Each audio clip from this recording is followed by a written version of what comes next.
یہ قافلہ کچھ دور اور چلا، آگے چلا، کچھ دور پہنچا ایک جنگل کے قریب ایک بوڑھی عورت آتی ہے اور پوچھتی ہے قافلے والوں میں کوئی طبیب ہے کیا؟ قافلے والوں میں کوئی حکیم ہے؟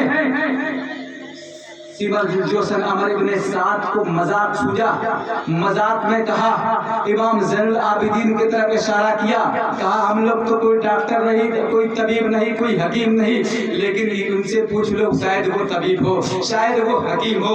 وہ بوڑھی عورت آتی ہے حضرت امام زین العابدین کے پاس اور پوچھتی کیا آپ طبیب ہیں، کیا آپ حکیم ہیں؟ حضرت امام زین العابدین فرماتے ہاں ہاں میں طبیب ہوں، میں حکیم ہوں، میں بھی طبیب ہوں، میرا بابا بھی طبیب تھا، میرا دادا بھی طبیب تھا، میرا نانا بھی طبیب ہے۔ اس عورت نے کہا علاج کرو گے؟ کہا کیا علاج کرنا ہے؟ کہا میرے بیٹے کو سانپ نے ڈس لیا ہے، علاج کر دو۔ حضرت سیدنا امام زین العابدین فرماتے ہیں ہاں میں علاج کر دوں گا، لیکن میں ابھی قید ہوں، جا کر عمر ابن سعد سے اجازت لے لو۔ وہ بوڑھی عورت آتی ہے اور آنے کے بعد کہتی ہے میرا ایک لوتا بیٹا ہے جس کو سانپ نے ڈس لیا ہے، کچھ دیر کے لیے ان کو اجازت دے دو، میرے بیٹے کا علاج کر دے۔ عمر ابن سعد نے کہا اس کے بدلے میں انعام کیا ملے گا؟ اس بوڑھی عورت نے کہا میری 7 بیٹیاں ہیں اور 7 بیٹیوں کے کہنے اور زیور موجود ہیں، میرے 7 بیٹیوں نے کہا ہے میرا ایک بھائی ہے، اے امی جان لے جاؤ سارے زیور کو قربان کر دو، سارے زیور بیچ دینا، سارے زیور دے دینا، لیکن میرے بھائی کو بچا لو، میرا زیور تو پھر بن جائیں گے، لیکن اگر میرا بھائی چلا گیا تو میرا بھائی واپس نہ آئے گا۔ بوڑھی عورت نے کہا کہ 7 لڑکی 7 بیٹیوں کے زیور ہیں، سارے زیور تم لے لو، لیکن کچھ دیر کے لیے ان کو بھیج دو، میرے بیٹے کا علاج کر دے۔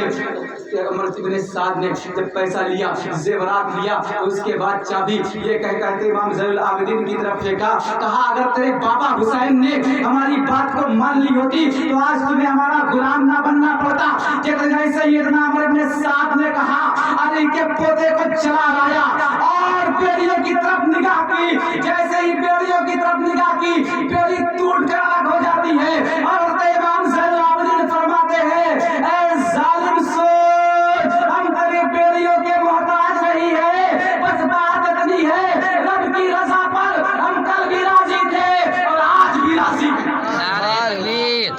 نعرے تکبیر، نعرے رسالت، نعرے رسالت، ذکر امام حسین، ذکر امام حسین، حضرت علامہ مولانا آصف رضا حسامی صاحب قبلہ، نعرے تکبیر، نعرے رسالت۔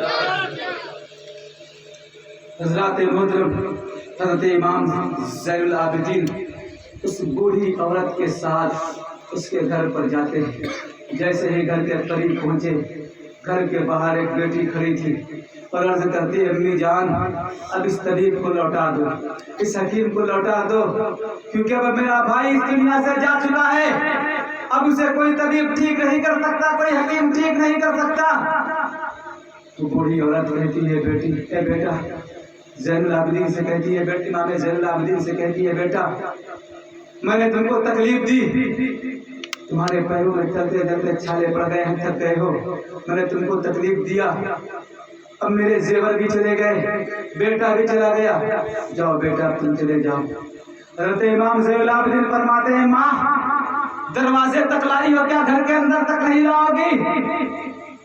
تو ماں کہتی ہے بیٹا اگر کیا کرو گے، تم کئی دنوں سے تھکے ہوگے، ابھی تمہیں بہت لمبا سفر کرنا ہوگا، تم اپنا وقت کیوں برباد کرو گے، تم اپنا وقت کیوں ضائع کرو گے؟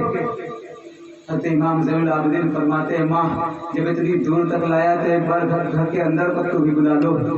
حضرت امام زین العابدین کو وہ بوڑھی عورت گھر میں لاتی ہے۔ حضرت امام زین العابدین کیا دیکھتے ہیں، 2 بہنیں ایک سرہانے ایک پیدیانے بیٹھ کر بھائی کے لاشے کے قریب رو رہی ہے اور عرض رو کر کہہ رہی ہے اے بھیا تم سے بہت ساری امیدیں وابستہ تھی، اے میرے بھائی بہت ساری تمنائیں تمہارے ساتھ تھی، بہت سارے ارمان تھے تمہارے ساتھ، اے میرے بھیا سارے ارمان تمہاری موت کے ساتھ چلے گئے۔ حضرت امام زین العابدین نے ان بہنوں کو بھائیوں کے لیے روتے ہوئے دیکھا تو حضرت امام زین العابدین کی آنکھوں میں آنسو آ گئے، ان بہنوں اے مسافر بھائی میرا مرا ہوا ہے، بھائی میرا مرا، تم کیوں رو رہے ہو؟ حضرت امام زین العابدین فرماتے ہیں اے بہنوں جب تمہیں اپنے بھائیوں کے لیے روتے ہوئے دیکھا تو مجھے میری بہن سغرا اور میرے بھائی علی اکبر کی یاد آئی۔ اس کے بعد حضرت امام زین العابدین